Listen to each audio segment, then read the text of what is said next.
নদীর পাড়ে বাস, চিন্তা 12 মাস। প্রবাদ যাই থাক, নদীর পাড়ের বাড়ি নিয়ে দুশ্চিন্তার লেশ মাত্র দেখা যাচ্ছে না ধূপগুড়িতে। কুমলাই নদীর বাঁধ ঘেঁষে কংক্রিট ঢালাই করে তৈরি হচ্ছে বাড়ি, তাও আবার নদী লাগোয়া বহু পুরনো এক জলাশয়ের ওপর। নদীর এত কাছাকাছি জলের ওপর কিভাবে বহুতল নির্মাণের অনুমতি মিলল? প্রশ্নের উত্তরে এলাকাবাসীরা অভিযোগের আঙুল তুলছেন 13 নম্বর ওয়ার্ডের প্রাক্তন কাউন্সিলর সুজাতা দে সরকার এবং তার স্বামী মনোজ দে ওরফে ভন্ডেলের বিরুদ্ধে। এইটা ভন্ডেলের আমলে হইতেছে। ভন্ডেল 13 নম্বরের কাউন্সিলর, যেখানে বিল্ডিং হচ্ছে এটা কি সরকারের বর, ঘুষ খাইয়া টাকা খাইয়া এটা কি করা হচ্ছে এখানে? এটা বিল্ডিং করতেছে, এটা ঘর বানাইতেছে, কারখানা বানাবে, কি করবে? এই পাশে এটা কি? এটা হলো কমলাই নদী। এটা আগে নদী ছিল, এখন তো ডোবা না, এখন যার যার জায়গা। এটা কি এই সরকারের আমলে নাকি তৃণমূল সরকারের সময়?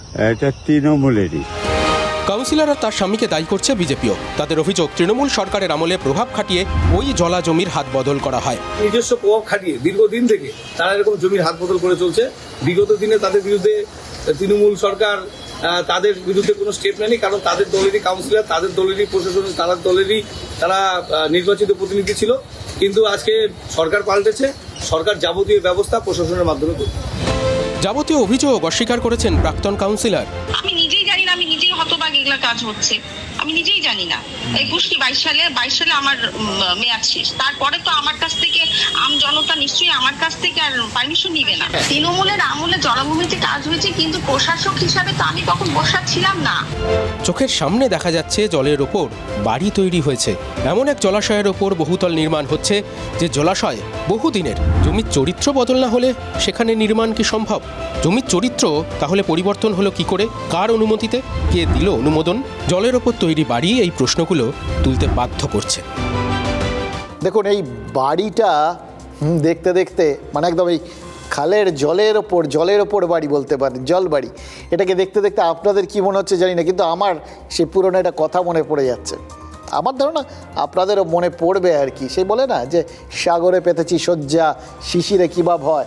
যারা এই বাড়িটা তৈরি করেছেন বা বাড়ি তৈরিতে মদত দিয়েছেন, তারা সবাই হয়তো ভাবছেন যে আরে এই রাজ্যের যে সময় তারা এই সমস্ত অনুমতি দিয়েছেন, বা এই যে জায়গাটা, এই কুমলাই নদীর যে তার ধারের খাল, এটা তো ঘটনা। বর্ষাকালে কুমলাই নদী প্লাবিত হয়, এই খাল দিয়ে জল প্রবল বেগে যায়, ফলে সাধারণ মানুষ কেউ হলে সে তো ভয় পেতে পারত। তারা তো ভয় পান না, তার কারণ তারা বা যে তাদের দল, যে বিভিন্ন ক্ষেত্রে আগের সরকারি শাসক দল তৃণমূল, তারা তো এই সমস্ত কাজকর্ম প্রচুর করেছেন। এখানে হঠাৎ করে এটা তো তাদের কাছে শিশির বিন্দুর মতোই মনে হবে, কারণ তারা জানেন শওকত মোল্লা বা পরেশ রামদাসের মতো নেতা তৃণমূলে তো ছিলেন, যারা মাতলা নদীর চর বুঝিয়ে ক্যাফে, ঘরবাড়ি সব বানিয়ে ফেলেছেন। তারা তো শুধু খালের ওপর বানিয়েছেন আর কি, সুতরাং তাদের আর কিসের ভয়, এটা তারা ভাবতে পারেন। কিন্তু মুশকিল হচ্ছে এই গোটা বিষয়টা দেখতে দেখতে হঠাৎ করে মনে হলো যে আরও একটা কারণ আছে। এই যাবতীয় জিনিসগুলো এটাই হয়তো বুঝিয়ে দিচ্ছে যে তৃণমূল বাড়ি তৈরির ক্ষেত্রে আবাস বিষয়টা আর কি, বিশেষ করে এটা তৃণমূলের একটা খুব ফেভারিট সাবজেক্ট ছিল। দেখুন, আবাস নামক জিনিসটা যেখানে যেখানে আছে, বাড়ি তো আবাসই, তাতেই কি পরিমাণ বিতর্ক। এবং যে এই আবাস যোজনার টাকা পয়সা দেওয়া নিয়ে কত রকম বিতর্ক হয়েছিল আপনাদের মনে আছে। কিন্তু এখন এই জমানায় সেই সমস্ত জিনিস ধরে টানাটানি হচ্ছে, ফলে এই যে জলের ওপর বাড়ি, সেটাকে নিয়েও টানাটানি হবে, এটা নিয়ে কোনো সংশয় নেই। আর টানাটানি হওয়াটাই তো স্বাভাবিক, মানে সময়টা ভালো যাচ্ছে না তো। এই আবাস সংক্রান্ত ব্যাপারে, বাড়ি সংক্রান্ত ব্যাপারে ইদানিং এই বাড়ি জিনিসটা তৃণমূলের মনে হচ্ছে শ্যুট করছে না, ভালো যাচ্ছে না। এই যে গতকাল কলকাতায় বাইপাসের লাগোয়া মেট্রোপলিটন, সেখানে যে একটা অফিস বাড়ি ভাড়া করে রেখেছিলেন মমতা বন্দ্যোপাধ্যায় এবং অভিষেক বন্দ্যোপাধ্যায়রা, যেটার থেকে ভারতীয় তৃণমূল কংগ্রেসের যাবতীয় কার্যকলাপ ইদানিং চলছিল, সেই বাড়িটাতে তো আচমকা ভাগিদার এসে গেছে। ঋতব্রত বন্দ্যোপাধ্যায়, ফিরহাদ হাকিম, সন্দীপন সাহারা, তারা তো গিয়ে ওই ঘরে একটা তালা দিয়ে পার্টি অফিসের ঘর খুলে বসে তারপর তালা দিয়ে চলে গেছেন। এবার ঘটনা হচ্ছে, এটা কে দিয়ে গেছেন তাদের তো বহিরাগতও বলা যাবে না, কারণ তারা বলছেন তারাই তো আসল তৃণমূল এখন। মুশকিল সেখানে নেই, তালাবন্দি পার্টি অফিসের বাইরে ওই তৃণমূলের যে কালীঘাট অংশ আর কি, মানে কুণাল ঘোষরা তারা পৌঁছেছিলেন, কিন্তু তারাও কিন্তু শেষ পর্যন্ত তালা খোলার ঝুঁকি নেননি আর কি। কিছুক্ষণ অপেক্ষার পর প্রগতি ময়দান থানায় ঋতব্রত পন্থীদের বিরুদ্ধে অভিযোগ দায়ের করে ফিরে গেছে। কুণাল ঘোষদের নিশ্চয়ই আশা ছিল যে পুলিশ যখন গেছে তখন আজ না হয় কাল ওই আইনি মধ্যস্থতায় তারা বাড়ি ফিরে পাবে, কিন্তু ক্রমশ তো তারা আশাহত হয়েছে বলে ধরে নিতে হবে, জানেন তো। এবং আরও একটা বিষয় আছে, এই যে বাড়িটা ভাড়া বাড়িটা কার ছিল? বাড়িটা ছিল মন্টু সাহা বা মনতোষ সাহা নামে একজনের ব্যবসায়ী, তৃণমূলের সাথে বিভিন্ন কাজে তার একটা যোগাযোগও ছিল, ব্যবসায়িক যোগাযোগও ছিল, সেটা আলাদা কথা। ঘটনা হচ্ছে এই যে তৃণমূলের দুটো গোষ্ঠীর মধ্যে, ভাগিদারের মধ্যে তালা মারা তালা খোলা, মানে সোজা কথায় বাড়ির দখলদারি নিয়ে একটা টানাপোড়েন, একটা বিতর্ক দেখা দিচ্ছে। তাতে তো মনে মনে প্রমাদ গুনেছেন ওই বাড়িওয়ালা ভদ্রলোক। এই বাড়িওয়ালা ভাড়াটে শুনে আপনাদের মনে পড়ে যাচ্ছে তো যে এই সদ্য কুণাল ঘোষ বললেন যে ভাড়াটিয়ারা বাড়িওয়ালাকে উচ্ছেদের চেষ্টা করছে, মানে ওই আর কি তারা ঋতব্রত পন্থীদের ভাড়াটিয়া বলেছেন আর কি। ভাড়াটিয়া তারা আসল বাড়িওয়ালা, মানে তা তৃণমূল কংগ্রেসের কালীঘাট অংশকে উচ্ছেদের চেষ্টা করছেন, এটাই তো বলেছিলেন কুণাল ঘোষ। কিন্তু যিনি সত্যিকারের বাড়িওয়ালা, মানে মনতোষ সাহা, তার মনে হচ্ছে এই দুপক্ষের তুই আসল না মুই আসল এই বিতর্কে মাঝখান থেকে না তিনি নকল হয়ে যান, মানে তার নিজের বাড়িটা না বেহাত হয়ে যায়। সুতরাং তিনি গিয়ে এবার তিনিও থানার দ্বারস্থ হয়েছে। কি কেলেঙ্কারি কাণ্ড ভাবুন। এবার শেষ পর্যন্ত বাড়িটা তিনি ফিরে পাবেন না ভাগের বাড়ি হয়ে পড়ে থাকবে, নাকি বিতর্কিত বাড়ি হয়ে তালাবন্ধ হয়ে পড়ে থাকবে, এটা নিয়ে একটা জটিল জায়গা তৈরি হচ্ছে, এটা পরিষ্কার বুঝতে পারছেন। আর সেই জন্যই বোধ হয় ওই মেট্রোপলিটনের পার্টি অফিসার মায়া ত্যাগ করে দীর্ঘদিন মানে যেটাকে ব্যবহার করা হয়নি ছেড়ে এসেছিলেন তপসিয়ার পুরনো তৃণমূল ভবন, সেখানেই আপাতত ফিরে যাবেন বলে ঠিক করেছেন তৃণমূল কংগ্রেস নেত্রী, মানে মমতা বন্দ্যোপাধ্যায় আর কি। এবার আজ তৃণমূল ভবনে গিয়ে ঘরগুলোর কি অবস্থা আছে সেটা তো দেখতে হবে নাকি, না যাবো বললেই তো মানে ফিরবো বললেই ফেরা যায় নাকি, তো সেটা এই ক্ষেত্রেও খাটে, কারণ যেটা ছেড়ে এসেছিলেন সেটা আর ফিরে যাওয়ার মতো অবস্থায় আছে কি না, কী অবস্থা সেটাই দেখতে গেছিলেন দোলা সেনেরা। কিন্তু একটা কথা বলুন তো, এমন যদি হয় যে ঋতব্রত পন্থীদের অফিস রইল মেট্রোপলিটনে আর তৃণমূল ভবনে রইল মমতাপন্থী তৃণমূলের অফিস, তাহলে কোনটাকে কি বলে চিনবে লোকে? এরা বলছেন আমরা আসল তৃণমূল, সুতরাং এরাও তো লিখবেন সর্বভারতীয় তৃণমূল কংগ্রেস, ওরা লিখবে আমরাও তো আসল তৃণমূল, সুতরাং তারাও লিখবে সর্বভারতীয় তৃণমূল কংগ্রেস। কোনটা আসল কোনটা নকল বুঝবেন কি করে? এবার কোনটাকে বা ধরে নিলাম একই পার্টির দুটো অফিস আর কি, কোনটা শাখা কোনটা আসল কিভাবে বুঝবেন? সব মিলে একটা চরম বিতর্ক তৈরি হচ্ছে, বুঝলেন তো। এবার এই বিতর্কের উত্তর সোমবার হয়তো পাওয়া গেলেও যেতে পারে, কারণ সোমবারই জাতীয় নির্বাচন কমিশনের শুনানি রয়েছে, ওখানেই মমতাপন্থী আর ঋতব্রতপন্থীদের প্রমাণ করতে হবে কে আসল বা কে নকল। কিন্তু আমাদের কি প্রশ্ন জানেন? একটাই প্রশ্ন, খুব সিম্পল সাধারণ প্রশ্ন, দল ভাঙানোর পর এভাবে কি পার্টি অফিস দখল নেওয়াটা এটা পুরনো অভ্যেসের ফল? কেন বলছি? আরে এই কথায় বলতো না, নিশ্চয়ই আপনাদেরও ছোটোবেলায় শুনতে হয়েছে, যখন আমরা ওই হাতে ছুটি পেলে অনেকে দেখবেন বাচ্চারা কচু গাছ কাটে আর কি, তো বাবা মায়েরা কী বলেন, এই কাটবি না, কারণ কচু গাছ কাটতে কাটতেই নাকি ডাকাত হয়। বাংলায় মানে একদম খুব চলতি একটা কথা আর কি। ক্ষমতায় থাকার সময় এই যে একের পর এক অন্য দলের পার্টি অফিস দখল করার অভিযোগ উঠত তৃণমূলের বিরুদ্ধে, সে এই দখল করতে করতেই কি মানে পার্টি অফিস দখল করাটা তৃণমূলের অভ্যেসে পরিণত হয়েছিল। ক্ষমতা চলে গেছে কিন্তু অভ্যেসটা তো আর যায়নি, তাই কি এবার নিজেদের পার্টি অফিসই তারা দখল করে নিচ্ছে। প্রতিহিংসা রাজনীতি কেন? আর গতকাল যারা গিয়ে তালা দিয়ে এলেন, ওটা ভাড়ায় ছিলাম আমরা। ভাড়াটা কতদিন পর্যন্ত ছিল? এই তার ডকুমেন্ট। এটা হচ্ছে 2027 সালের অক্টোবর পর্যন্ত অফিসটা আমাদের নেওয়া ছিল। অফিসটা কিছু অংশ ছাড়া বাকি অংশটা যে বাড়ির মালিক তার অকুপেশনে ছিল। আমরা গিয়ে সেখানে বসি, কিছুক্ষণ ওখানে বসে বেরিয়ে যাই। বেরিয়ে যাওয়ার পরে যার প্রপার্টি মালিক তিনি তালা মারলেন কি করলেন সেটা তো অন্য বিষয়। এই চালগুলো আমরা লাগাইনি। এই চাবিগুলো তাহলে কোত্থেকে পেলেন? চাবিগুলো কোথা থেকে পেলেন? চাবিগুলো আমাকে আমার স্যার দিয়েছেন। স্যার মানে কে? কালকে তো ঋতব্রত বন্দ্যোপাধ্যায়রা এখানে তালা দিয়ে গেছিলেন। চাবি আপনি কোথা থেকে পেলেন? তারাই কি আপনাকে চাবি দিল? আমি এটা বলতে পারবো না। যেমন কারো ব্যক্তি সম্পত্তিকে দখল করতে পারি না, কারণ এটা তার ব্যক্তি সম্পত্তি নয়, এটা তার প্রতিষ্ঠানগত, তেমনি আমাদের সম্পত্তিও, মামাটি মানুষের সম্পত্তিও কেউ জোর করে দখল করতে পারে না। ইন্ডিয়া তৃণমূল কংগ্রেসটা কারোর ব্যক্তিগত সম্পত্তি নয় বা পৈতৃক সম্পত্তি নয়। এই যদি এক্সপায়ারি করে গিয়ে থাকে বা নাই করে থাকে, কার দখলে আছে? অল ইন্ডিয়া তৃণমূল কংগ্রেসের দখলে আছে। এ বলছে আমি অল ইন্ডিয়া তৃণমূল কংগ্রেস, ও বলছে আমি। একটা গ্রুপ তালা ঢুকে তালা মেরে দিয়েছে, ওদের তারই অধিকার। যার কাছে চাবি তারই অধিকার, যতক্ষণ না তাকে বাই ল তুমি তাকে বার করতে পারছো, এটাই আইন। কি বুঝলেন এই সমস্ত কথাবার্তা শুনে? বিষয়টা চরম বিতর্কিত, এবং আমার ধারণা যেটা যিনি আসল মালিক আর কি, বাড়ির যিনি মালিক, বাড়িওয়ালা, তার নিজের হয়তো মনে হচ্ছে এই এত বিতর্ক যেখানে সেখানে বাড়িটা শেষ পর্যন্ত তিনি ফেরত পাবেন তো। যদিও মমতা বন্দ্যোপাধ্যায়ের কথা শুনে মনে হচ্ছে যে পার্টি অফিস ফিরে পেতে তার অসুবিধা হবে বলে তিনি মনে করছেন না। তিনি নিজেই সাইনিং অথরিটি, তার একটা সইতেই এতদিন তৃণমূলের স্থাবর অস্থাবর অনেক কিছু বদলে গেছে।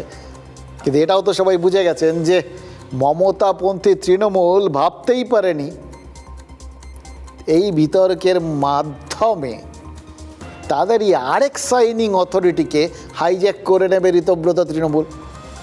গোটা বিতর্কের সূত্রপাত তো ওখানে, ওই যখন তালা মারা হচ্ছিল, মানে যেখানে তালা মারা হচ্ছিল, যে বাড়িতে তালা মারা হচ্ছিল, সেই বাড়িতেই তো বসতেন সর্বভারতীয় তৃণমূলের সভাপতি, সভানেত্রী আর কি, যাকে করেছিলেন চন্দ্রিমা ভট্টাচার্য, প্রাক্তন মন্ত্রী।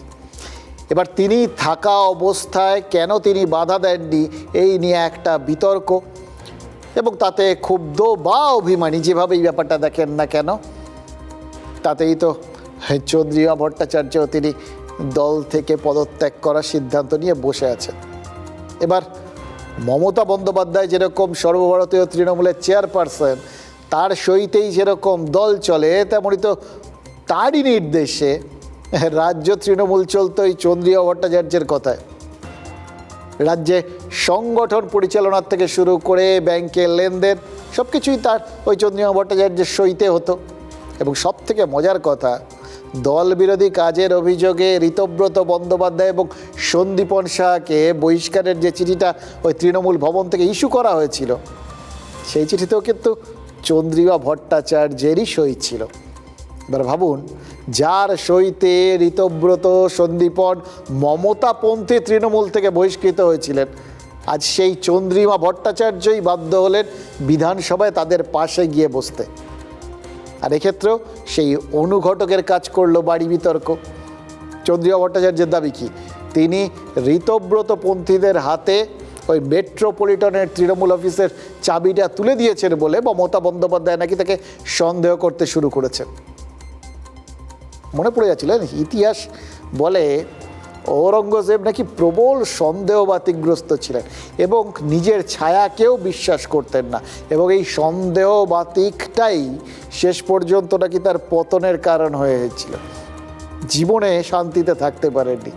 এবার এটা মানে আমি ঘটনাচক্র ইতিহাসের কথা বললাম, কিন্তু ঘটনা হচ্ছে যে এটা তো সবাই জানেন, এই সন্দেহ প্রবণতা বহু বিতর্ক, বহু বিপত্তি ডেকে নিয়ে আসে। এক্ষেত্রেও তৃণমূলের ক্ষেত্রে একটু যে বিপত্তি ডাকলো না, সেটা কি গ্যারান্টি দিয়ে বলা যায়?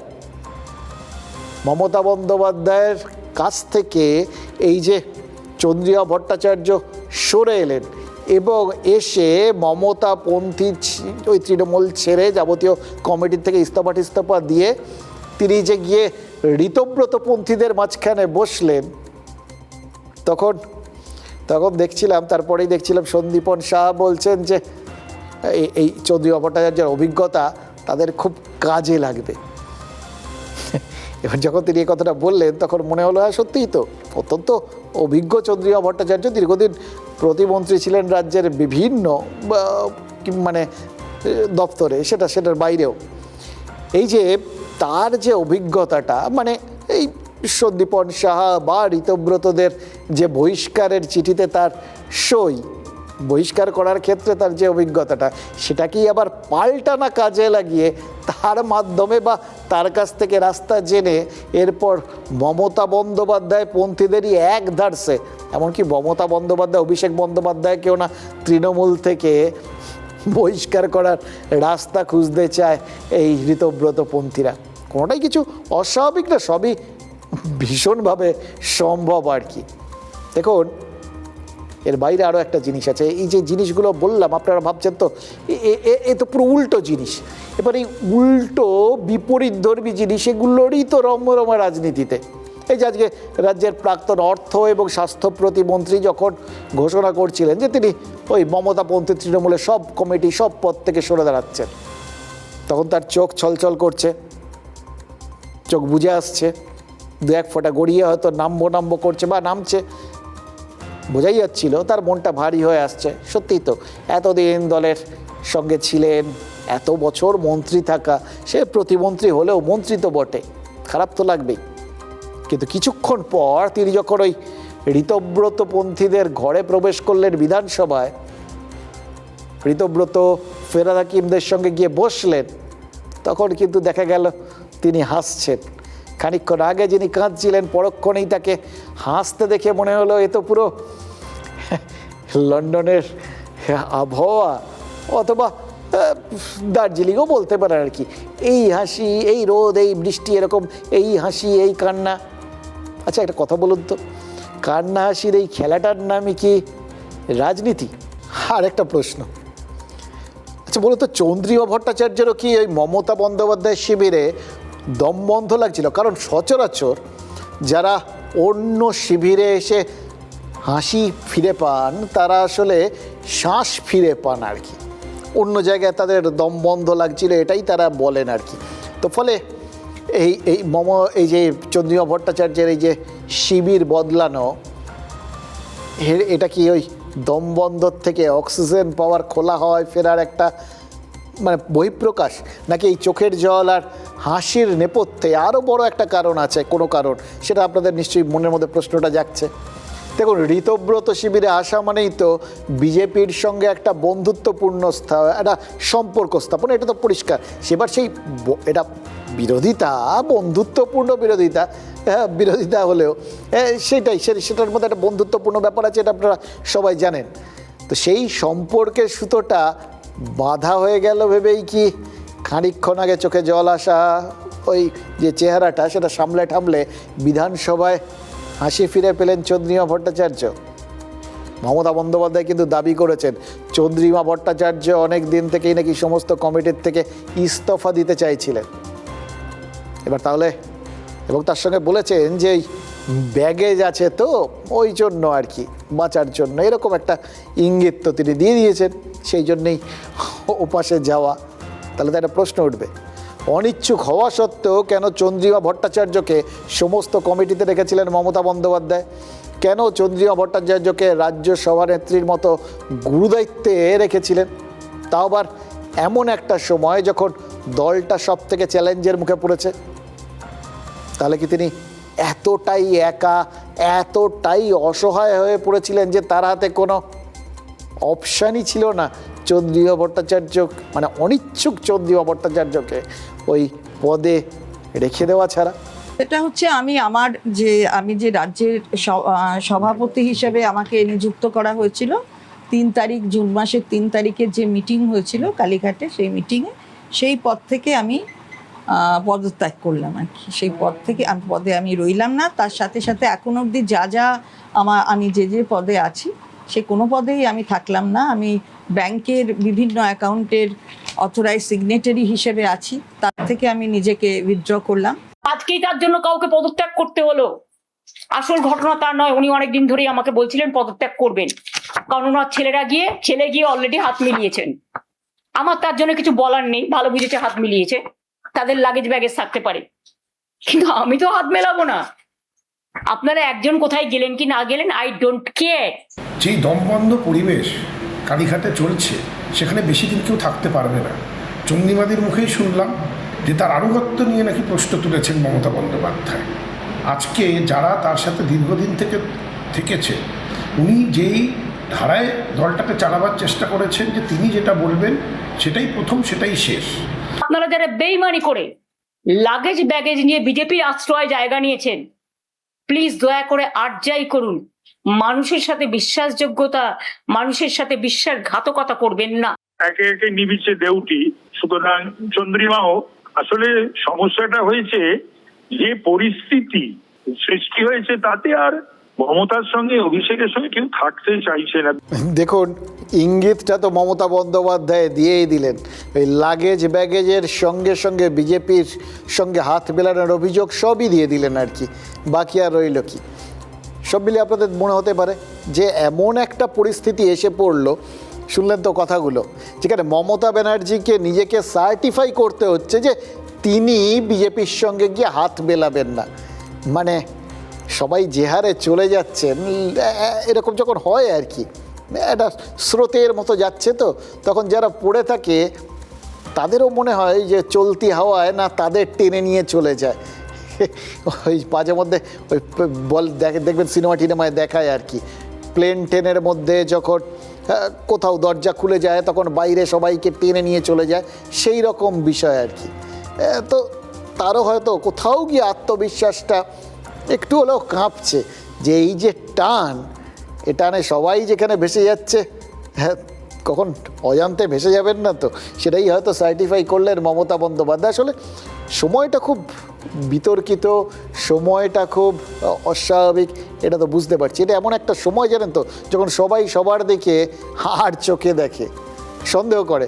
এই যে মমতা বন্দ্যোপাধ্যায় সন্দেহ করছেন যে তার সঙ্গে বিশ্বাসঘাতকতা করে বিজেপির সঙ্গে হাত মেলাচ্ছেন চন্দ্রিমা ভট্টাচার্য, ঠিক সেই রকমই আরও কে তার দলে আছেন এখন, হয়তো মানে তার সঙ্গে যে কজন আছেন আর কি, হয়তো তাদের দিকেও তিনি ঠিক ওইভাবেই তাকাচ্ছেন, বলছেন এরা সঙ্গে আছে, বলছেন তারা আমরা আছি, কিন্তু মমতা বন্দ্যোপাধ্যায় তো দেখতে চাইছেন যে তাদের মুখের মধ্যে, তাদের কাজকর্মের মধ্যে কোথাও একটু অন্যরকম কিছু পাচ্ছেন না, তো মানে তারা যে আছেন সেটা সুনিশ্চিত করতে চাইছেন। এটাই তো স্বাভাবিক, এটাই তো পরিস্থিতি এরকমই সন্দেহপ্রবণ করে দেয়। এই যে ধরুন, এটা আমাদের দেশের কথা বলছি, আমাদের রাজ্যের কথা বলছি, আমি ইরানের কথা যদি আপনাদের বলি তাহলে আপনাদের কাছে আরও পরিষ্কার হয়ে যাবে। ইরান এই মুহূর্তে খবরে রয়েছে, তো তাই তাদের কথা বললে আপনাদের বুঝতে সুবিধা হবে। ইরানে তাদের প্রয়াত সুপ্রিম নেতা আয়াতুল্লাহ আল খামেনেইয়ের ওই অন্ত্যেষ্টি ছিল। সেখানে কেউ বেশি কাঁদছেন কিনা বা কেউ হাসছেন না, তো এই সমস্ততেও চারপাশে বিভিন্ন আলোচনা শুরু হয়ে যাচ্ছে। খামেনেইয়ের ওই অন্ত্যেষ্টিতে খুব কাঁদছিলেন ইরানের পার্লামেন্টের স্পিকার মোহাম্মদ বাগের ঘালিবাফ, যে ঘালিবাফ কদিন আগে ইরানের পার্লামেন্টে যুদ্ধবিরতির আলোচনা চেয়েছিলেন এবং আলোচনায় নেতৃত্ব দিয়েছিলেন। আমেরিকা ইসরায়েলের বিরুদ্ধে যুদ্ধবিরতিতে ইরানের কট্টরপন্থীরা তো রাজি নয়, কিন্তু এমনকি ইরানের ধর্মীয় সেনাকর্তাদের একটা বড় অংশ তারাও রাজি নয়। তা সত্ত্বেও ঘালিবাফ প্রায় একার চেষ্টায় পার্লামেন্টে এই যুদ্ধবিরতির আলোচনাটা করার। আর তারপর থেকে ইরানে নাকি অনেকেই সন্দেহ করছেন এইভাবে মরি করে বা যেভাবে প্রাণপাত করে যুদ্ধবিরতির প্রস্তাবের পক্ষে আলোচনাটা ঘালিবাফ করিয়েছেন, তিনি নিঘাত ট্রাম্পের লোক। ট্রাম্প যেরকম মরিয়া হয়ে আছেন, মানে পচাশা মুখে পা কাটছে বুঝে যে কোনোভাবে যুদ্ধটাকে থামাতে হবে, তাতে ঘালিবাফ তাতে যেভাবে সঙ্গত করছেন, নিঘাত তলায় তলায় তিনি ট্রাম্পের সাথে হাত মিলিয়েছেন। এই সন্দেহটা আরও তীব্র হয়েছে ওই খামেনেইয়ের অন্ত্যেষ্টিতে ঘালিবাফের কান্নায়। এবার দেখুন, তার সুপ্রিম লিডারের সম্পর্কে তার একটা অনুভূতি থাকবে, একটা শোক থাকবে, খুব বেশিই থাকতে পারে, তিনি কাঁদবেন। এগুলো তার ব্যক্তিগত বিষয়, কিন্তু ঘটনা হচ্ছে মানুষ তো এই ব্যক্তিগত অভিব্যক্তিগুলোর মধ্যে থেকেও এখন একটা কারণ খুঁজছে।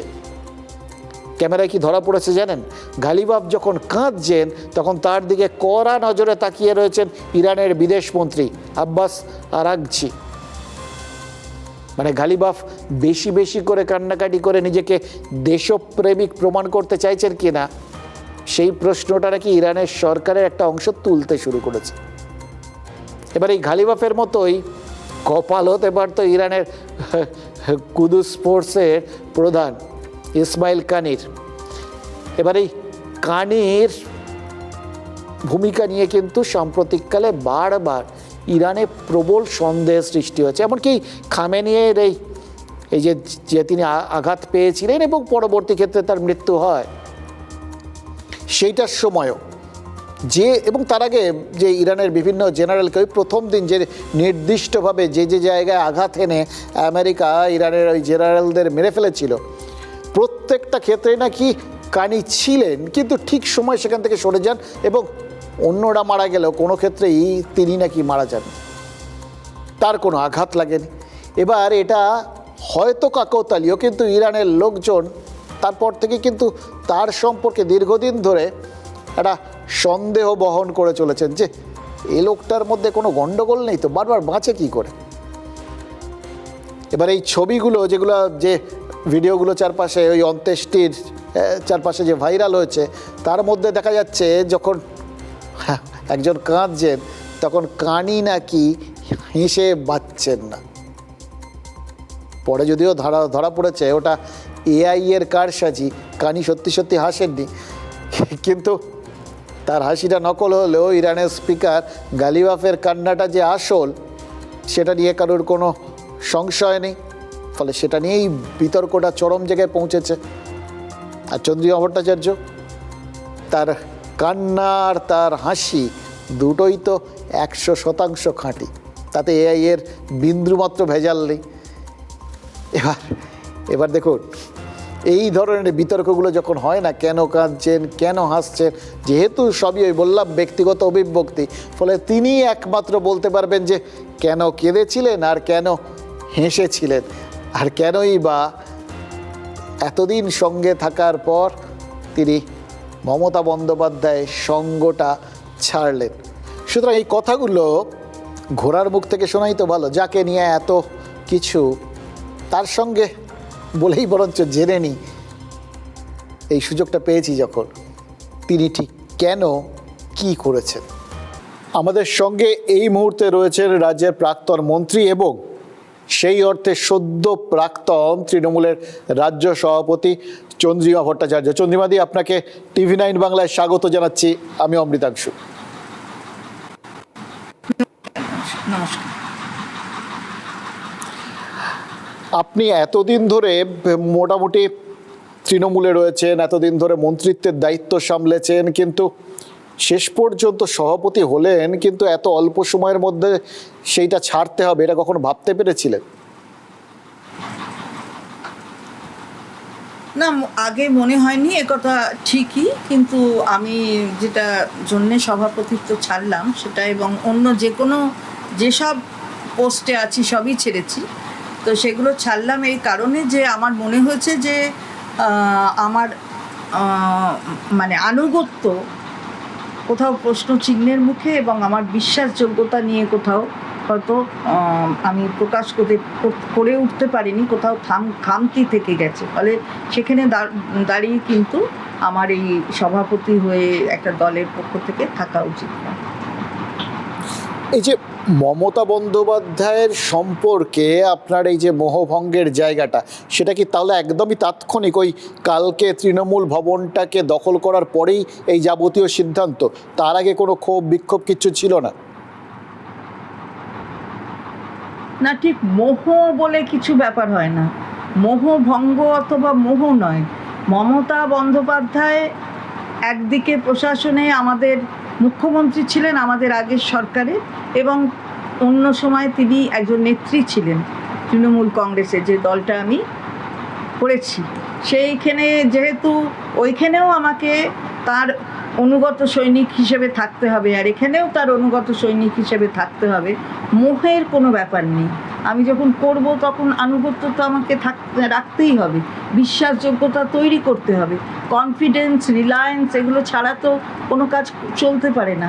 সেইখানে কোথাও আমার মনে হয়েছে যে কালকের ঘটনাটা মানে কোথাও আমার অক্ষমতা প্রকাশ করেছে আর কি, আমার ব্যর্থতা প্রকাশ করেছে। আমি কারুকে দোষ দিচ্ছি না, আমি নিজেকেই দোষ দিচ্ছি। মানে পুরোটাই, মানে আমি এটাই বোঝার চেষ্টা করছিলাম। দেখুন, অনেক রকম আলোচনা হচ্ছে, তো অনেকে অনেক রকম কথা বলছেন। আমি আপনার বক্তব্যটাও শুনছিলাম, তার মধ্যে আপনি বলছিলেন যে আপনাদের কোনো কাজই, মানে মন্ত্রিত্ব হিসেবে, যেটা কুণাল ঘোষ বলছিলেন যে আপনার এত মন্ত্রিত্ব ছিল যে মন্ত্রিত্ব একদমে আপনি বলতে পারবেন না আর কি। তো সেই জায়গার থেকে আপনি বলছিলেন যে ছিল হয়তো, কিন্তু সেগুলো কোনো কিছুই নামকাও আসতে, তো মানে সেগুলো নিয়ে কোনো ব্যাপার ছিল না আর কি। না, নাম কাবাসতে মানে কি, আমার ব্যাপার হচ্ছে প্রশাসনের যেটা মুখ্যমন্ত্রী বলবেন সেটাই বাকি যারা আছে তাদের তো করতে হয়। আমি কোথাও কোনোদিন পূর্ণমন্ত্রী হইনি, সেটা আপনি নিশ্চয়ই জানেন।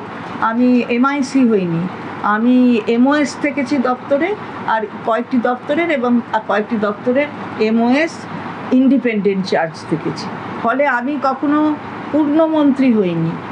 তা সত্ত্বেও কিন্তু আমার পরে যারা মন্ত্রী হয়েছেন তারা পূর্ণমন্ত্রী হয়ে গেছেন, কিন্তু আমি আমার আনুগত্য কখনো ছাড়িনি, কারণ আমি সেই কথা মেনে চলেছি। হয়তো এটা খুব একটা কারোর কাছে বড় ব্যাপার না হতে পারে, কিন্তু আমার পরে যারা মন্ত্রী হয়েছেন, যারা আমার মতন এমওএস হয়েছিলেন অথবা ইন্ডিপেন্ডেন্ট চার্জ এমওএস হয়েছিলেন, তারা পরে এমআইসি হয়ে গিয়ে সই করছেন, আমি কিন্তু তার তলায় সই করছি। আপনি তো একটা সংস্থা চালান, আপনি জানেন যে কোন কোন জায়গায় যদি আপনার কর্মীরা যারা সিনিয়র স্টেজে থাকে তারা যদি তার নিচে তার জুনিয়ররা উপরে সই করে, নিচে সিনিয়ররা করে, তাহলে কি হয়। কিন্তু আমি এগুলো মেনে নিতাম, কারণ আমার ওই আনুগত্যের প্রকাশ, কিন্তু কোথাও হয়তো ব্যর্থ হয়েছে। মানে এগুলো আপনার মনের মধ্যে তখন থেকেই আস্তে আস্তে এই ক্ষোভ বা অভিমান, যেভাবেই দেখুন আর কি, এগুলো তৈরি হয়েছিল। প্রকাশ করেননি তো আপনি একদম অনুগত এবং শৃঙ্খলাবদ্ধ সৈনিক হিসেবে হয়তো প্রকাশ করেননি, কিন্তু এই ক্ষোভগুলো ছিল না, মনের ভেতর ক্ষোভ, সেটা তো আমি তো আর মানুষের ঊর্ধ্বে কিছু নয়, সুতরাং ক্ষোভ থাকতেই পারে, সব মানুষেরই থাকে, সব তো আর ভালো সবসময় থাকে না, ক্ষোভ থাকতেই পারে, আমারও ছিল। কিন্তু সেই ক্ষোভটাকে একটা জায়গার মধ্যে বেঁধে রাখা, সেটা আমি মনে করেছি যে সেটাই আমার মনুষ্যত্বের পরিচয়, তার জন্য আমি আনুগত্য দেখিয়েছি। ক্ষোভটাকে আমার ওই মানে আনুগত্যের ওপরে উঠতে দিন, তাকে তার সীমার মধ্যে রাখতে চেষ্টা করেছি। এবার সেই জায়গার থেকে, মানে ধরুন তৃণমূলের এই কালীঘাটপন্থী তৃণমূলের আর কি যাবতীয় পদগুলোর থেকে আপনি যে পদত্যাগ করলেন, সেখান থেকে বেরিয়ে ঋতব্রতদের সঙ্গে যোগ দেওয়া, এটা কি রাজনৈতিক সিদ্ধান্ত একদমই আপনার কাছে? না না, আমি এটা একটা কথা বলি যে আমি কিন্তু ঋতব্রতদের সঙ্গে যোগ দিয়েছি, কি করেছি এরকম কথা কোথাও বলিনি। আমি আজকে গিয়েছি, সিদ্ধান্তটা নিয়েছি, আজকে সিদ্ধান্তর কথা আমাদের মাননীয়া মমতা বন্দ্যোপাধ্যায়কে চিঠি লিখে জানিয়েছি, এবং তারপরেই আপনাদের কাছে এটা আমার জানানো। আর আজকে আমি গিয়েছিলাম, আজকে খোলা ছিল শনিবার, আপনি যদি দেখেন যাহলে আমি 3 তারিখে জুন মাসের আমাকে এই পদ দেওয়া হয়েছিল, তারপর থেকে আমি একদিনও ভবনে যাইনি, এমনটা হয়নি। 22 তারিখে আমাকে বলা হয়েছিল কালীঘাটে যেতে, ছাত্র যুবর মিটিংয়ে থাকতে আমি থেকেছিলাম, আর 1 জুলাই দক্ষিণ কলকাতার মিটিং হয়েছিল মহারাষ্ট্র নিবাসে, আমাকে আমন্ত্রণ জানানো হয়েছিল, আমি থেকেছিলাম। এর বাইরে আমি কোনোদিন একটা দিন কামাই করিনি। আমার যে টাইমে থাকার কথা 4টে থেকে 6টা, আমি 4টের আগে গিয়েছি এবং 6:15, 6টা কিংবা 6:15টারও বেশি এরকম থেকেছি। সুতরাং আমি এই কাজটা সব সময় করে গেছি। ফলে আমার মানে এই যদি কেউ বলে যে মানে আপনি কি প্রশ্নটা যেন করেছিলেন, আমি বলতে আমি জিজ্ঞেস করছিলাম যে এই যে এটা সম্পূর্ণ, দেখুন রাজনীতিকদের তো পুরো অধিকার আছে আজকে এখানে থাকার, কালকে ওই দিকে যাওয়ার, তো সেই হিসেবেই আপনি কি এই সিদ্ধান্তটা একদম রাজনৈতিক সিদ্ধান্ত? আমার মনে পড়েছে, আমি ঋতব্রত না না না, আমি গিয়েছি, কোথায় যাব? আমি তো কাগজপত্রগুলো একটা লোকের সাথে কথা বলবো, তা আমি 2-4টে লোকের সাথে কথা বলে আমায় সেগুলোকে জোগাড় করতে হবে। আজ আমি তো সরকার পক্ষের ঘরে গিয়ে বসবো না, আমি তো বিরোধী দলের পক্ষের ঘরে গিয়েই বসবো। যারা যেখানে বিরোধীরা, সে কে কী বিরোধী না বিরোধীর ব্যাপার নেই, যেটা বিরোধী দলের কক্ষ অ্যালটেড হয়েছে আমি সেখানে সেই কক্ষে বসেছি। সেখানে যদি ঋতব্রতরা থাকে তাহলে ঋতব্রতরা ছিল। এই অবধি আমি তো কোথাও বলিনি যে আমি ঋতব্রতদের সঙ্গে মানে আমি তার পন্থী হয়ে গেলাম কি সেটা তো আমি কোথাও বলিনি। না আসলে দেখুন, মানে যাবতীয় যে প্রশ্ন যে জায়গার থেকে আসছে সেটা আপনাকেও জিজ্ঞেস করব, কারণ এগুলো আপনার সম্পর্কে বলছে। কিন্তু ধরুন বিধানসভা, এখন তো এই মুহূর্তে আপনি বিধানসভার সদস্য নন, আপনি মন্ত্রী নন, ফলে বিধানসভাতেই যেতে হবে, বিরোধী দলের কক্ষেই বসতে হবে, এরকম বাধ্যবাধকতার জায়গাও তো খুব একটা নেই। মানে এই প্রশ্নগুলো উঠছে আর কি, ওই জন্যই একটু পরিষ্কার করছিলাম আপনার কাছ থেকে। না, এই কাগজগুলো নিতে গেলে বিধানসভায় যেতে হবে, এই কাগজগুলো নিতে হলে বিধানসভাতেই যেতে হবে, এবং সেই বিধানসভাতেই গিয়েছি আমি, এবং সেখানেই বিধানসভাতে গেলে তো কোথাও কাগজগুলো নিয়ে বসবো, তো কোথায় বসবো? সেখানে তো আর সরকার পক্ষের ঘরে বসবো না, আমার কাগজপত্রগুলো জোগাড় করব, কারোর সাথে কথা বলবো, কোনো যারা ওখানকার লোক আছেন আর কি, যারা কর্মরত, তো তাদের সাথে কথা বলবো, কোথায় বলবো? সেই জন্য গেছি। এমনি ঘটনাচক্রে অবশ্য ধরে নিচ্ছি, আপনি যেটা বললেন ঘটনাচক্রেই আর কি, মানে পরিস্থিতি অনুযায়ী আপনাকে ওখানে গিয়ে বসতে হয়েছিল। আমার একটা কথা বলুন, এই যে ঋতব্রতরা দাবি করছেন যে আসলে তো এটাই তৃণমূল, এটাই অল ইন্ডিয়া তৃণমূল কংগ্রেস, প্রতীকটাও তাদের বলেই তারা দাবি করছেন, আপনি মানেন সেটা? ওটাই আসল? আমি এই প্রসঙ্গের মধ্যেই যাইও নি, যাবও না। তার কারণ হচ্ছে এটা সাবজুডিস আছে, একটা দিকে কোর্টে আছে, হাইকোর্টে আছে, আবার আর একটা দিকে ইলেকশন কমিশনের কাছে রয়েছে। সুতরাং আমি এই ডিসপিউটের মধ্যেই যাব না এবং যেতে চাইও না। ঠিক আছে, আপনাকে এইটা আমি বুঝতে পারছি, মানে আপনি সদ্য পথটা ছেড়েছেন, তাদের সঙ্গে এই হারের পরেও এত আত্মিক একটা যোগ ছিল, আপনি ছেড়ে যাননি, ফলে আপনার হয়তো খারাপ লাগছে গোটা বিষয়টায়। আমি জাস্ট ওই ভাগাভাগির জায়গাটা নিয়ে বা কোনটা আসল কোনটা নকল এটার মধ্যে যাচ্ছি না। ঋতব্রতরা যেভাবে দূরত্ব তৈরি করেছেন কালীঘাটের সঙ্গে, সেইটার সঙ্গে আপনি যেভাবে দূরত্ব তৈরি করলেন, এই দুটোর কি একটু ফারাক আছে বলতে চাইবেন আপনি? না, আমার সাথে আমাকে কালীঘাটে তো ডিউটি দেননি, আমাকে ভবনে ডিউটি দিয়েছে, ফলে কালীঘাটে তো আমি যাচ্ছিলাম না। গত কিছুদিন ধরেই আমি কালীঘাটে যাইনি, আমি তো ভবনেই ছিলাম।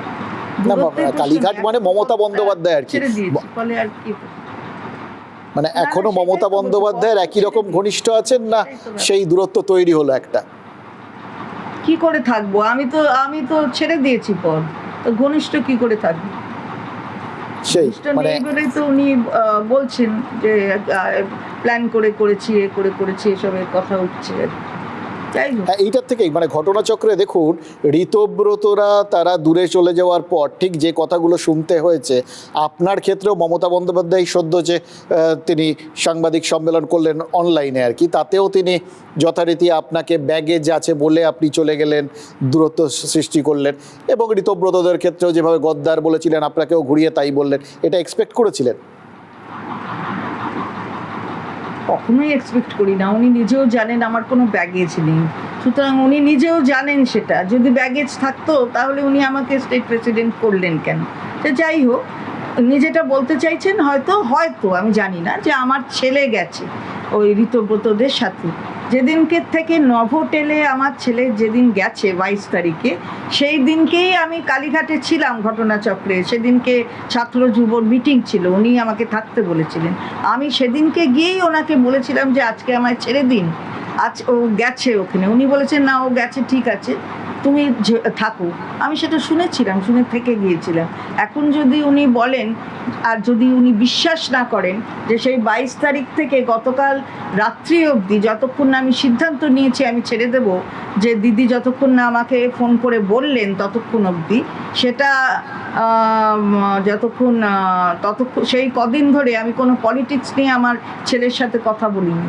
আমি ওরা কি করছে নভোটেলে আর আমরা কি করছি কি বলে ওই কালীঘাটে অথবা আপনার মেট্রোপলিটনে, এই সম্পর্কে আমি কোনো আলোচনাই করিনি। এটা হয়তো কেউ বিশ্বাস করতে পারে, কেউ না করতে পারে, সেটা আমার কিছু যায় আসে না। আমি মনের দিক থেকে আমি নিজে পরিষ্কার যে আমি কখনো করিনি। আমাদের পাড়ার আমি যেখানে থাকি তার ছেলেরা বলতে পারবে, আমাদের ড্রাইভার বলতে পারবে, বলবে যে যাবেন নাকি দিদি দাদার অফিসে? আমি বলছি না, দাদা অন্য দল করে, আমি অন্য দল করি। সুতরাং ওখান থেকে বাড়ি চলে আসতাম, আগে যাচ্ছিলাম, যতক্ষণ না এই প্রসঙ্গ 22 তারিখের আগে উঠেছে ততক্ষণ যাচ্ছিলাম ওর অফিসে। যেটা মমতা বন্দ্যোপাধ্যায় বলেছেন যে আপনি নাকি বিগত কিছুদিন ধরেই পদত্যাগ করতে চাইছিলেন, এটা কি সত্যি? বিগত এই যে বললাম না আপনাকে যে 22 তারিখেই আমি বলেছি যে আমাকে ছেড়ে দিন। আমি তো বলেছি, উনি ছাড়েননি। উনি তখন বললেন যে না করো, তো করো। আমি করছিলাম তো। তা এখন হঠাৎ উনি মনে হলে যে আমি সবচেয়ে দিয়ে দিয়েছি ওদের হাতে, আমি কি করে ওদের হাতে দেবো? এ কি কোনো কথা হলো? কোনো কারোর সাথে আমার সাথে দেখাই হয়নি। আমি পুরোক্ষণ যেমন থাকার ছিলাম ওই ঘরে ওরা প্রবেশই করেনি কেউ। তা আমার অফিসে তো আমি বসেছিলাম, তা আমি কোথায় যাব? ওদের আর মানে আটকাবার জন্য কোন জায়গায় যাব? পার্টি অফিসে কেউ ঢুকেছে, আমার ঘরে আসেনি, আমি বসেই ছিলাম। আমি আমার সময় বসে 6টা 20 কিংবা 22-এ আমি ওখান থেকে বেরিয়েছি, প্রত্যেক দিনের মতন। এর মধ্যে কোনো হেরফের ছিল না। মানে এটা এটা এটা কি দিদি একটু মানে এই প্রশ্নটা ওঠে আর কি, যে আপনি পার্টি অফিসে রইলেন, সেই পার্টি অফিসেরই ভেতরে যে দলকে নিয়ে এতটা, যে গোষ্ঠীটাকে নিয়ে এতটা প্রবলেম হচ্ছে, তারা ঢুকলো, একটা ঘরে গেল, সেগুলো আপনারা কিছু টের পেলেন না বা আপনাদের তরফ থেকে কোনো রকম প্রতিক্রিয়া থাকলো না? যেখানটা আমি বলে দিই, তারা যে ঢুকলো, যে ঘরে ঢুকলো, তাহলে সিকিউরিটিরা কি করছিল ওখানে? ওই সিকিউরিটিগুলো আমার কন্ট্রোলে নেই। যারা সিকিউরিটি দিয়েছে সেটা তাদের জিজ্ঞেস করবে, তারা বলবে যে তারা কি করে ঢুকলো, বেরোবে, ওখানে ঢুকলো কি করে। আমার ঘরে তারা আসেইনি, তাদের সাথে আমার সাক্ষাৎই হয়নি। তো আপনি এই হারের পরেও মমতা বন্দ্যোপাধ্যায়ের সঙ্গে ছিলেন, আজকে আপনিও চলে এলেন, মানে এরপর আস্তে আস্তে এই মানে মমতা বন্দ্যোপাধ্যায় কেন্দ্রিক তৃণমূলের কি ভবিষ্যৎ আপনি দেখতে পাচ্ছেন? কী করে বলবো? আমি তো আর ভবিষ্যৎ দ্রষ্টা নই, আমি জ্যোতিষীও নই। সময় বুঝিয়ে দেবে কোথায় কে আছে, আমিও দেখব সময়ের সাথে সাথে যা হয়। আমার একটা জিনিস জানতে দিদি, যেহেতু এত দীর্ঘদিন ধরে আপনি মন্ত্রী ছিলেন, কাছ থেকে দেখেছেন, আমার খুব জানতে ইচ্ছে করে যে মমতা বন্দ্যোপাধ্যায়ের সঙ্গে কাজ করাটা, এই যে বললেন যে আপনাদের এতটা চাপের মধ্যে থাকতে হতো, প্রায় আপনার এতদিনের পারফরমেন্সের পরেও আপনাকে পূর্ণমন্ত্রী করা হয়নি, বা বাজেটের ক্ষেত্রেও দেখছিলাম আগের সাক্ষাৎকারে বলেছেন যে বাজেটের খানিকক্ষণ আগে অর্থ দপ্তরের প্রতিমন্ত্রী হিসেবে আপনি জানতে পারতেন যে এইটা বাজেটটা হচ্ছে। আমরাও দেখেছি চিরকুট দেওয়া হচ্ছে, মাঝখানে আপনাকে অ্যানাউন্স করতে হলো।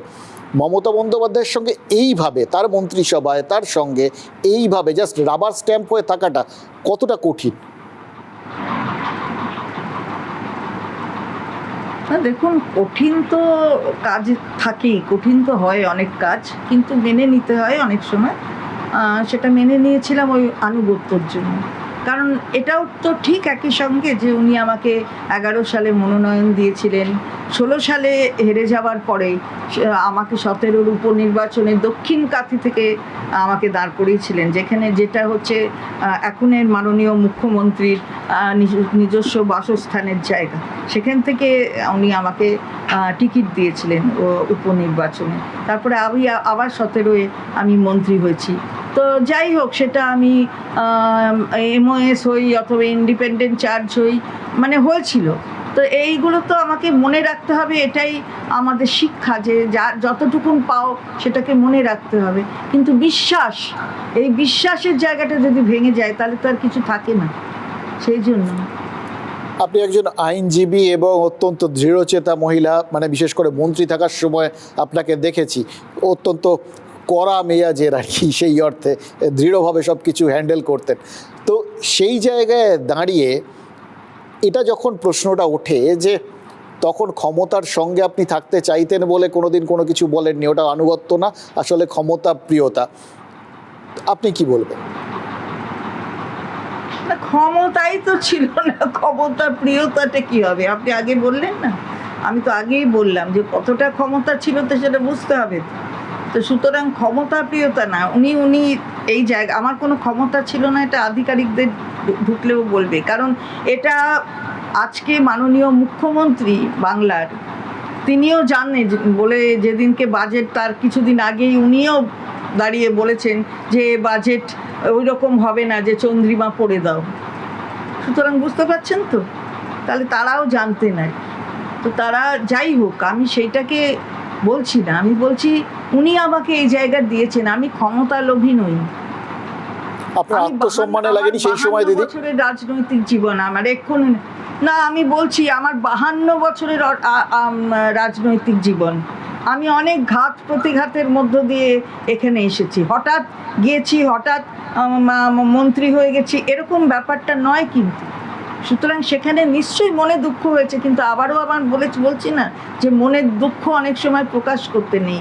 এটাই তো শিক্ষা, এটাই তো শিখেছি। এই জন্য আমি প্রশ্নটা করলাম যে আপনি অত্যন্ত দৃঢ়চেতা একজন স্বাধীনচেতা মহিলা, তিনি শৃঙ্খলাবদ্ধভাবে আপনি এর দলের মধ্যে থেকেছেন, আনুগত্য দেখিয়েছেন, কিন্তু সেই সঙ্গে মানে আপনাদের ক্ষেত্রে বিশেষ করে এই আত্মসম্মান বোধটা তো ভীষণ, আমি দেখছি অনেকেই এই আত্মসম্মানে লেগেছেন, তারা সরে এসছেন বা অন্য কিছু করছেন। আপনার আত্মসম্মানে লাগেনি এই যে দীর্ঘ সময়টা এইভাবে থাকতে হয়েছিল? হ্যাঁ, আত্মসম্মানে লেগেছে, অবশ্যই লেগেছে, কেন মিথ্যে কথা বলবো, নিশ্চয়ই লেগেছে। কিন্তু ওইটা আত্মসম্মানের সাথে সাথে আনুগত্য, কারণ তিনি আমাকে একদিকে যেমন আত্মসম্মানে আঘাত হচ্ছে, তেমনি আরেকদিকে তিনি আমাকে দিয়েছেন একটা জায়গা, সেটাও আমি মনে রেখেছি। আমি কখনো আত্মসম্মানের এই বোধটাকে তার ওপরে মানে তাকে সুপারসিড করবার সেটা চেষ্টা করিনি আর কি, সেই জন্য। কিন্তু বিশ্বাসযোগ্যতা যখন কোয়েশ্চেনেবল হয়ে যায়, যখন আনুগত্য কোয়েশ্চেনেবল হয়ে যায়, তখন সেটাকে মানা যায় না আর কি, তাতে আর রিলেশনশিপটা থাকে না। আমি যদি আপনাকে বিশ্বাসই না করি, তাহলে আমি কেন আপনাকে এই যে আপনি আমার সাথে যে ইন্টারভিউটা নিচ্ছেন, সেই ইন্টারভিউটা আমি দেবো কেন? এখন তো AI এর যুগ, আপনি ঠিক করে কিছু করে ফেলতে পারেন। আপনার ওপর আমার বিশ্বাস আছে বলে আমি এটা করছি। বিশ্বাস যেখানে নড়ে যাবে, তারপর তখন আর তো করা হবে, করবো না। যেটা মমতা বন্দ্যোপাধ্যায়কে বলছিলেন যে এরা সবাই বিজেপি থেকে যোগ দিক যদি সাহস থাকে, আপনি কি বলবেন, দেবেন? দেখুন, কোথায় যোগ দেব না যোগ দেব সেটা তো আমার ব্যাপার, সেটা আলাদা কথা। সাহসেরও কোনো ব্যাপার নেই, কিসের সাহস? এতে রাখার কোনো সাহসের ব্যাপার নেই। কোথায় যোগ দেব না দেব সেটা সবটাই যে যোগ দেবে তার ব্যাপার। সুতরাং সেটা ব্যাপার নয়, ব্যাপার হচ্ছে যে আমার দোষেই হয়তো আমাকে নিজেকে প্রকাশ করতে পারিনি ঠিক মতো, এটাই। এবং সর্বশেষ আর কি প্রশ্নটা করব আর কি, যে দেখুন মমতা বন্দ্যোপাধ্যায় যে কথাগুলো বলছিলেন আমি খুব মন দিয়ে শুনছিলাম। অতীতে যেগুলো বলেছেন, যে যখন আস্তে আস্তে দল থেকে তার আস্তে আস্তে পাশ থেকে সবাই সরে যাচ্ছেন, তখনও যেগুলো বলেছেন সেগুলো আমি ভাবছিলাম। একটা বড় অংশ জুড়ে ওনার বক্তব্য থাকতো যে আসলে ভয় দেখিয়ে তাদের সবাইকে সরিয়ে নেওয়া হয়েছে। এবার এর সঙ্গে সঙ্গে তো এটাও আসে যে প্রত্যেকেরই তার মানে কিছু লুকোনোর ছিল, ভয় পাওয়ার ছিল, সেই জন্যই তারা ভয় পেয়েছেন আর কি। এই বিষয়টা আপনার ক্ষেত্রেও কি খাটে? আমার কোনো লুকোনো নেই, আপনি আমার বাড়িতে আসেননি, আপনার যারা সহকর্মী তারা এসেছেন এখানে, আমার কোনো কিছু লুকোনো নেই। আপনি আসবেন, আপনাকে নিচ থেকে ওপর অবধি দেখিয়ে দেবো, দেখবেন আমি কীরকম থাকি। আমার বাড়ির সামনে কোনো পুলিশ থাকে না, আমার বাড়িতে গেটের মাথা দিয়ে দেখে দেখা যাবে কেউ উঁকি দিয়ে যে আমি বসে আছি কি বসে নেই। আমার চারপাশে কোনো লোক নেই, কোথাও আমাকে মানে কাউকে আটকাবার জন্য এখানে লোক থাকে না। আমাকে বলে লাভ নেই, এগুলো আমাকে একেবারেই যারা বলে না তারা হয়তো আমাকে ঠিক মতো জানে না। এটা এই বাড়িতে আমি জন্মেছি আর কি, আমার মায়ের বাড়ির পাশে, এই পাশের যে বাড়িটা মানে এই একই জমির ওপর, সেখানে জন্মেছি আমি। আর এই জমিটা মায়েরই জমি, তার উপরে আমি বাড়িটা করেছি আর কি। সে যে বাড়ি যেরকম ছিল সেরকমই আছে। সুতরাং সেখানে 15 বছরে 1 ইঞ্চি এদিক ওদিক হয়নি। আপনি আগেও যদি যারা আপনার সহকর্মী তারা এখানে এসে যারা দেখেছিল, আজও তারা আপনাকে বলবে যে একই আছে। আমার কোথাও কোনো ওরকম কিছু নেই যে ভয় পেতে হবে কিছু, ভয়ের কোনো ব্যাপার নেই। কিসের জন্য ভয়? এটা একটা তৈরি করা জিনিস বলা হচ্ছে, ভয়ের ব্যাপার কি আছে? মমতা বন্দ্যোপাধ্যায় যদি আজকে ফোন করে বলেন রাগের মাথায় বলে দিয়েছিলাম, ওটা আসলে কিছু না, আপনি ভুলে গিয়ে আবার ফেরত চলে যাবেন? না না, সেটা উনি বলবেন না, উনি তো আর রাগের মাথায় বলেনি, উনি ভেবেচিন্তেই বলেছেন, উনি রাগের মাথায় কেন বলবেন। আর তাছাড়া একবার যখন প্রশ্ন থাকে কিছুতে, সেটার শিকড়টা নড়ে যায়, সেই শিকড়টা আবার নতুন করে তৈরি করা যায় না। মানে ওই আয়না ভেঙে যাওয়ার মতো আর জোড়া লাগার কোনো সম্ভাবনাই নেই বলছেন। অবশ্যই একবার ভেঙে গেলে কি সেটা হয়? কখনো হয় না। বিজেপির যে জয়টাকে, এই জয়টাকে উনি অস্বীকার করেন এবং বলেন এই জয়টা জনমানসের প্রতিফলন না। আপনি সহমত? না, এগুলো সবই কিন্তু বিচারাধীন আছে, সুতরাং আমি এর ওপর কিছু বলছি না। কিন্তু ফ্যাক্ট রিমেন্স, ঘটনা হলো যে এই সরকার যা এখন বাংলায় আছে সেটা বিজেপির সরকার, এবং সেটা মাননীয় মুখ্যমন্ত্রী শুভেন্দু অধিকারীর নেতৃত্বে চলছে। হ্যাঁ, ওই একটা সিটই শুধু বিচারাধীন ধরে নিচ্ছি আমি, কিন্তু সেটা বাদ দিলে সামগ্রিকভাবে বিজেপির সরকার সম্পর্কে আপনার একদিনে মূল্যায়ন কি? না, আমি এক্ষুনি ওই মূল্যায়ন নিয়ে এক্ষুনি কথা বলছি না, ধীরে ধীরে বলবো, যখন দেখবো, ভালো করে আরও দেখবো, তখন মূল্যায়নের কথা বলবো। আপনাকে অনেক ধন্যবাদ দিদি আমাদের সময় দেওয়ার জন্য। আশা করি আপনার সামনের রাজনৈতিক জীবনটা অনেক সুন্দর হবে। অনেক অনেক ধন্যবাদ আপনাকে। দেখলেন তো, চন্দ্রিমা ভট্টাচার্য ধোঁয়াশা রাখছেন। এটা ওই আমি কোন দিকে চলি, কোন কথা যে বলি, এরকম একটা পরিস্থিতি তার এখন। কোন দিকে যাবেন সেটা বলতেও বলছেন না। তবে আপাতত তিনি যত দূর গেছেন সেটা কিন্তু বাংলার রাজনীতিতে মাইলস্টোন হয়ে থাকতে পারে। প্রতিষ্ঠা লগ্ন থেকে না হলেও রাজ্যে বাম বিদায়ের আগে ওই মমতা বন্দ্যোপাধ্যায়ের সঙ্গী হয়েছিলেন চন্দ্রিমা ভট্টাচার্য 2009। ওই সময় তিনি তৃণমূল কংগ্রেসে যোগ দেন, আর সেই থেকে আজ পর্যন্ত মমতা বন্দ্যোপাধ্যায় প্রায় ছায়াসঙ্গী ছিলেন। সরকারি অনুষ্ঠান হোক বা তৃণমূলের কর্মসূচি, মমতা বন্দ্যোপাধ্যায়ের আশেপাশে থেকেছেন সর্বক্ষণ। আর যখন মমতা বন্দ্যোপাধ্যায়কে ছেড়ে ঋতব্রতদের পাশে বসলেন, দেখে কি মনে হলো জানেন? ওই যে বললেন না তিনি, এই গোটা বিষয়টাকে তিনি আসলে একজন শৃঙ্খলা পরায়ণ সৈনিক হিসেবেই যা করেছেন সেটাই বললেন তিনি। এই শৃঙ্খলা পরায়ণতা তিনি কার কাছ থেকে শিখেছেন? এই আনুগত্য তিনি কার কাছ থেকে শিখেছেন? স্বয়ং তার দলনেত্রীর কাছ থেকেই। কি কেন বলছি, একটু ইতিহাস দেখুন। 1984 সালে কংগ্রেসের টিকিটে যাদবপুরের লোকসভা ভোটের প্রার্থী হয়েছিলেন মমতা বন্দ্যোপাধ্যায়, এটা আপনারা জানেন। কিন্তু যার চেষ্টায় কংগ্রেস তাকে প্রার্থী করেছিল, সেই প্রণব মুখোপাধ্যায়ের পাশ থেকে একসময় তো মমতা বন্দ্যোপাধ্যায় সরে এসেছিলেন। আর শুধু প্রণব মুখোপাধ্যায় কেন, 1998 সালে মমতা বন্দ্যোপাধ্যায় কংগ্রেসের পাশ থেকেই তো সরে এলেন, তৈরি করলেন তৃণমূল কংগ্রেস। এবার তৃণমূল কংগ্রেসের জন্মলগ্ন থেকে যারা তার পাশে ছিলেন, তার সঙ্গে ছিলেন, তাদের মধ্যে কতজনের পাশ থেকে তিনি পরবর্তী ক্ষেত্রে সরে গেছিলেন একবার খেয়াল করে দেখুন তো। অজিত পাজা, পঙ্কজ বন্দ্যোপাধ্যায়, মুকুল রায়ের মতো নেতাদের থেকে শুরু করে শুভেন্দু অধিকারী পর্যন্ত কতজন পাশে পেয়েছিলেন তাকে, এবং কখন দেখেছিলেন তিনি পাশে নেই। প্রত্যেকের ক্ষেত্রেই তো এটা অভিযোগ ছিল, মমতা বন্দ্যোপাধ্যায় তাদের যতদিন দরকার হয়েছে ব্যবহার করেছেন, তারপর প্রয়োজন মিটিয়ে ছুঁড়ে ফেলে দিয়েছেন। আর কালের কি অদ্ভুত পরিহাস দেখুন, সে একই জিনিসে তার নামটাই কি বারবার উঠে আসছে।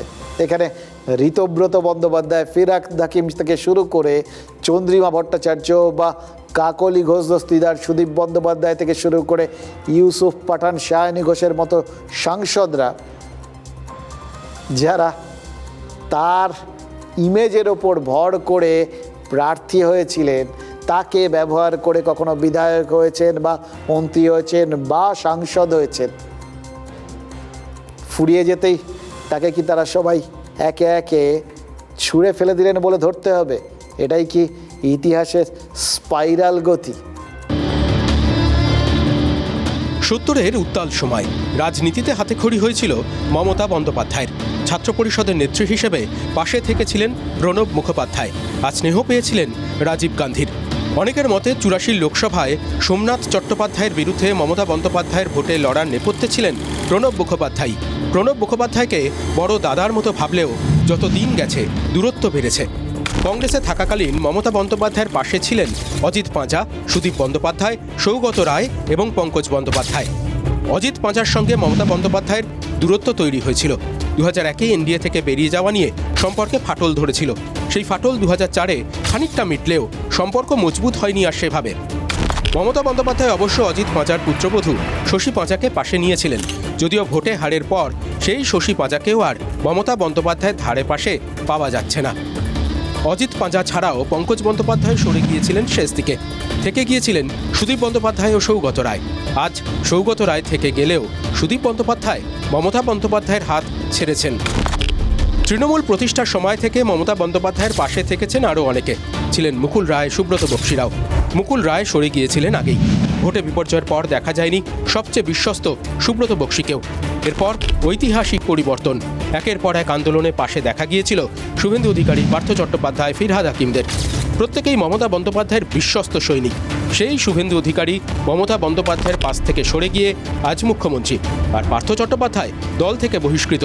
ফিরহাদ হাকিম তিনিও আজ মমতা বন্দ্যোপাধ্যায়কে ছেড়ে ঋতব্রত বন্দ্যোপাধ্যায়ের পাশে। ক্ষমতায় ছিলেন 15 বছর। যত দিন গেছে ভিড়ের মুখগুলো বদলেছে বারবার। মন্ত্রী অরূপ বিশ্বাস থেকে সায়নী ঘোষ, দেব বা ইউসুফ পাঠানরা ভোট মিটতেই একে একে নিভিচে দেউটি হয়েছেন। ছায়াসঙ্গী সোনালী গুহ হাত ছেড়েছিলেন অনেক আগে, এবার হাত ছাড়লেন চন্দ্রিমা ভট্টাচার্য। তাহলে দীর্ঘ 6.5 দশকের রাজনৈতিক জীবনে মমতা বন্দ্যোপাধ্যায় কি একদম একা হয়ে গেলেন? না, অভিষেক বন্দ্যোপাধ্যায় পাশে আছেন, কিন্তু অভিষেক ছাড়া আর কে আছেন? এখনো থেকে গেলেন হাতে গোনা কয়েকজন, ডেরেক ওব্রায়েন, কল্যাণ বন্দ্যোপাধ্যায়, মহুয়া মৈত্র, কুণাল ঘোষরা এবং পুরনো দিনের শেষ সম্বল দোলা সেন, শোভনদেব চট্টোপাধ্যায় এবং মদন মিত্র। কতদিন থাকবেন এরা? 6 দশকের বেশি সময় ধরে রাজনীতি করা মমতা বন্দ্যোপাধ্যায়ের মনেও কি এই প্রশ্নটা উকি দিচ্ছে না?